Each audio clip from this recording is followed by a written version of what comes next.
करके हम बताएंगे कि मानसिक रूप से मजबूत कैसे बने। तभी तुम सब इस बात को बड़ी ही आसानी से समझ पाओगे।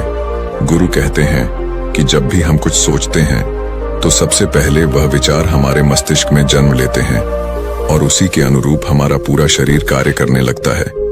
मान लो कि आप कुछ दुख भरी बातें सोचते हैं तो आप बिल्कुल शिथिल होते चले जाते हैं, आपके शरीर की ऊर्जा कम होने लगती है। लेकिन वहीं पर अगर आप कुछ उत्साह भरी बातें सोचते हैं तो आपके शरीर के अंदर हंसने लगती है, आप वाकई में ऊर्जावान दिखाई देने लगते हैं। आप ये अनुभव खुद कर पाएंगे कि जब आप खुशी होते हैं तो आपके शरीर के अंदर बहुत ऊर्जा आ जाती है, आपका रोम रोम खिल उठता है। ऐसा इसलिए हुआ क्योंकि आपने अपने दिमाग में कुछ जोश भरी बातें सोची। शरीर तो वही है आपका, लेकिन जब आप दुखी होते हैं तो आपका शरीर बिल्कुल ऊर्जा विहीन हो जाता है। लेकिन जब आपके विचार जोश भरे वाले होते हैं तो आपका शरीर खिल उठता है।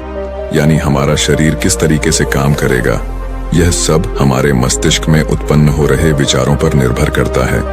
अब तुम सबको मेरी बातें बहुत ही अच्छे तरीके से समझ में आएंगी। अब हम बताने जा रहे हैं कि मानसिक रूप से हम मजबूत कैसे बने। गुरु कहते हैं कि मैं तुम सबको 8 तरीका बताऊंगा। अगर आप उन 8 तरीकों को अपने दिमाग में लाते हैं, वैसा ही सोचते हैं, तो यकीन मानिए आपका शरीर भी वैसा ही काम करने लगेगा।